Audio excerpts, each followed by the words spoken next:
Let's move on, man, because I think we could talk about this stuff all day long. There's always going to be athletes who are wanting out of places and player movement and all that stuff, and that stuff is fun. But let's talk about the media because you talked about personalities. In the game that we're in, and you may laugh and scoff at that if you're watching, because I know somebody said to coach, show? What show? And we're putting on a production here. Yeah, we're not ESPN. We're not Sports Illustrated. We're not the big leagues just yet, but we're trying. And we're personalities, though. You're watching or listening because something about us says something to you. And I think that's the name of the game. But the landscape of sports media has changed so much. And so much in the last even 10 years, man. Like, it's not even in one of those things where you say, like, 40 years ago, it was so different. 10 years ago, which is what, 2013, the landscape was way different. You mentioned this to me offline, and it got me to thinking, and it's coupled with a few things. ESPN laid off a whole bunch of other people, and I think you kind of sarcastically called it the downfall of ESPN, and I assume you have to be sort of kidding and sarcastic when you say that. I think maybe it's the beginning of the end of ESPN as we knew it growing up. You know what I mean? Like, as far as being, Sportscenter, right? And then having Mike and Mike. And I just think that the classic highlight show, it's kind of like MTV, right? When we grew up, MTV was actually music videos. That's all it was on MTV. And now you can't see a single music video on MTV. It's all reality shows, everything else. Like, it has changed entirely. And I think that ESPN may be in for a similar transition. First of all, the amount of money that it takes for them to get some of these TV deals, the Monday Night Footballs and these different conferences, you got to pay for the TV deals. I mean, I think there's so much money going into those things that obviously they had to take a look at some finances, right? And maybe make some cuts to free up some funds. I think things like what we're doing, not us specifically, obviously, but like the internet, podcasting, sports media as it exists on social media, I think has started to cut into the traditional mainstream sports media a little bit, because with technology, every Tom, Dick, and Harry, examples A and B right here, have the ability to get a microphone and a video camera and flip it on and talk about whatever they want to. And it's turned out that, there's some people out there that are pretty damn good at it and are pretty entertaining. So, yeah, I mean, we'll see. So it grows and grows. And I think that they've you have to acknowledge that a little bit. And also, I think cord cutting has had a big thing to do with it. A lot of people are streaming now. Of course, ESPN is available on certain streaming services, but there's people who are watching streaming services illegally, that money probably never makes it to ESPN or or any of these other networks. I think there's so many factors that it's just changing the landscape. It's not a failure on ESPN's part, I don't think. It's just they have realized that they have to change with the times a little bit. What's really funny about this is it is multifaceted. It is not one thing. And a lot of these layoffs, even though they involve a lot of names that a lot of people recognize, because ESPN is in the business of giving contracts to people who have name recognition and notoriety. And who are those people? Former athletes. They're a sports network. So it makes a lot of sense. Hey, let's go find some good personality who used to play sports. We're going to get a lot of people who recognize this person coming in. And they do that a lot. And the other factor of this is they're getting rid of a lot of people who've been at the company for 20-something years or even 30 years. It happens a lot in business. These people have been around and they probably make a lot of money. So the businesses are going to try to get rid of those people. But I think what this speaks to, man, is exactly what you're talking about. It's a shift in a paradigm. Long gone are the days of ESPN radio. And even though ESPN radio still exists, it's nowhere near what it was. It was a powerhouse. You and I probably had ESPN radio stations earmarked in our cars because there was local affiliates that were ESPN radio stations. But here's a good example. When I went to Virginia Tech, they had a Blacksburg radio station, but it was an ESPN Blacksburg station. I listened to that all the time. You got a local flair, but with a national element to it. And it had that recognition of ESPN. Mike and Mike was on for 13 years, 14 years?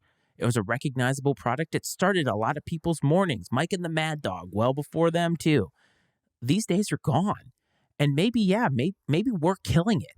But here's the thing. Maybe we, the Tom, Dick, and Harrys, as you say, are killing it.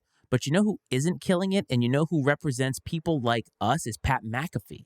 And he is the guy who's changing the paradigm because ESPN just gave him a ton of money.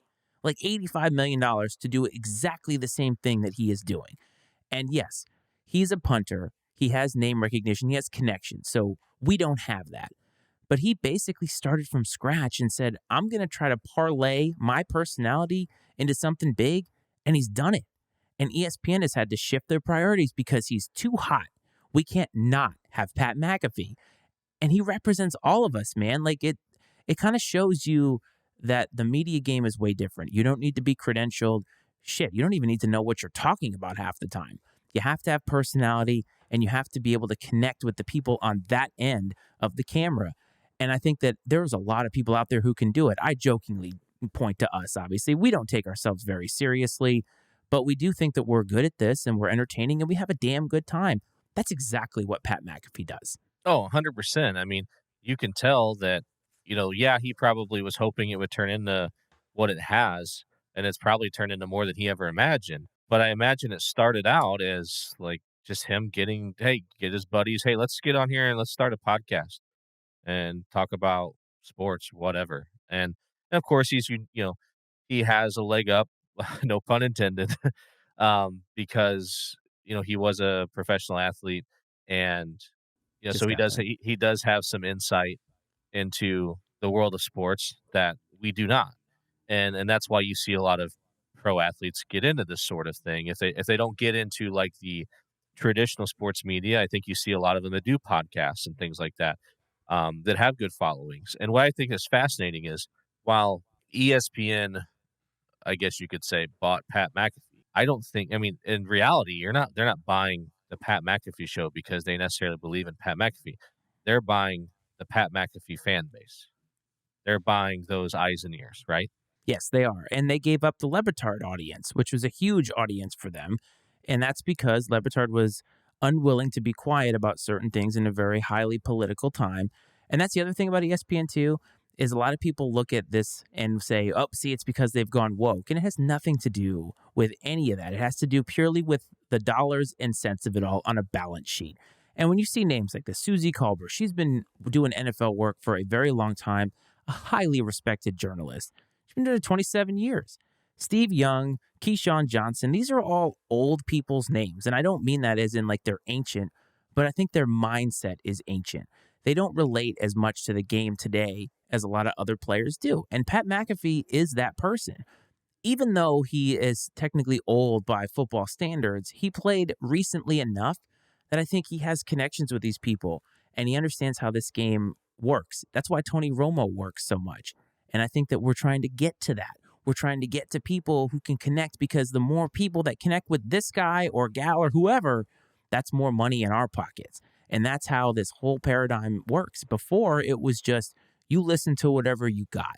And now it's we're going to go out and find the thing that people are listening to because there are so many avenues in which you can find it. You go on YouTube right now, you type in sports show. You probably won't even find this one in the first million results because there are so many people who can do this. But I think the difference is there are people who are trying to do it quality. And I'm talking about below the levels of Pat McAfee. And I think that there is room for a lot of us to exist. And to me, this is a very exciting paradigm shift.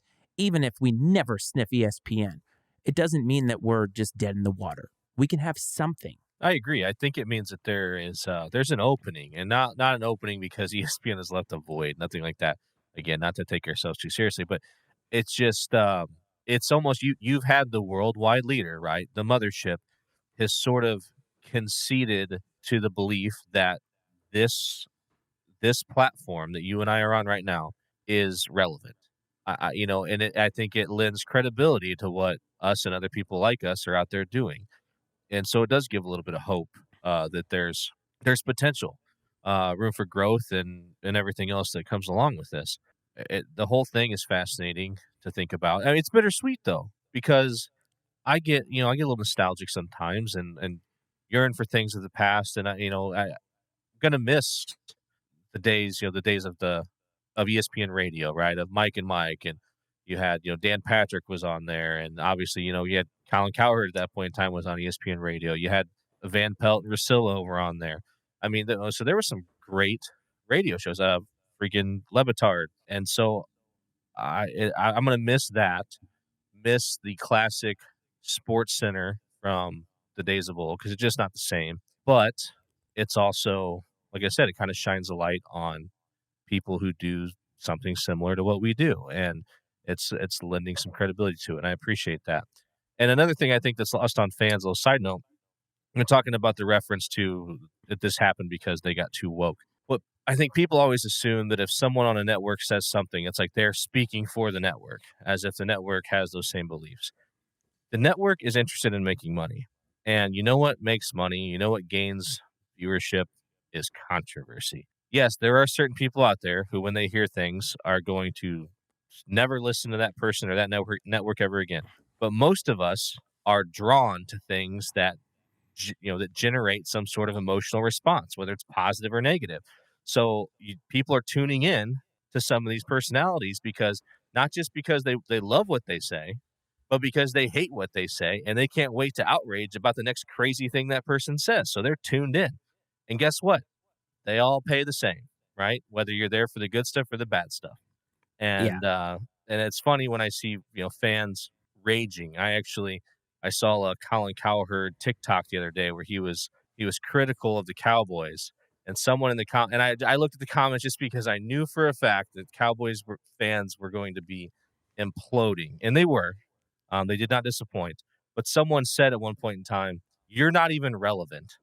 It was someone's comment, and I'm just like, you people obviously have no idea how this works. The interesting part, though, and you talked about controversy and all of that stuff, what ends up making the most money are when the most eyes are on the product. And the other thing is if you work for a company, you're a representative of the company. And so by extension, when you say something, you are speaking on behalf of that company. But I think one of the things we've learned and forgotten about at the same time is that people who are athletes or people who work for these media companies, they're also citizens of this country. They can have opinions that they want to have. And you see a lot of those people. What was the guy who used to work at ESPN who now is for Fox? It was Will Kane. And he was somebody who he had a lot of opinions that didn't jive with what a lot of people wanted to hear on radio, but they tuned in because they love to hate the guy. And they knew that even though he wasn't allowed to be overt about those opinions, he believed in them. And I think the pastime that people don't realize is older than life itself almost is tuning into something because you hate it. Watching people because you want to see them lose. Floyd Mayweather, do you know how many people tuned in to watch him lose and made him a ton of money in the process? They're always going to do this. And this is what ESPN is. For all these people who say, I don't watch Disney because it's too woke. I don't listen to ESPN because it's too woke. I won't watch the NFL because of Colin Kaepernick. They're still paying. They're still watching. They're still giving money. And these execs are counting every single dollar and cent all the way to the bank, no matter what these people say. And I just think it's funny, that part of it. But it is changing, man. And no, there's no space for us at ESPN. We're never going to say that. We're happy to be doing what we're doing. At least I'm happy. And so for all of the people that watch us, it's amazing that we're able to do this. Right before we came on, I even said all this travels. And it's amazing that we can do this. We have some production value to be able to go on the road and still do a show. And we don't have a truck. I don't have some production truck out here that's helping me out with this. It's all happening right here off camera. That's a cool thing for me. Yeah, that and the fact that we don't have a production team that's giving us notes and ideas. There's no one in our ear giving us the stat to regurgitate or correcting me when I get someone's name wrong. You're just getting the raw opinions, reactions, thoughts from us, right? And I think that when you know that, and if you view this through that lens compared to some of these other shows that have all that, I think it is impressive what we're able to do. And I don't take I really appreciate that we've been able to earn the viewership, listenership of those of you out there. It means a lot to us. And I mean earn that because I want you to know that we show up here every week to earn your time. Whether it's 5 minutes or an hour or whatever it is. I mean, we enjoy doing this, but I want to make sure that you feel like this was a worthwhile use of your time. And if it distracted you from the daily BS that happens in the world for, like I said, 30 seconds, 5 minutes, 5 hours, we're appreciative.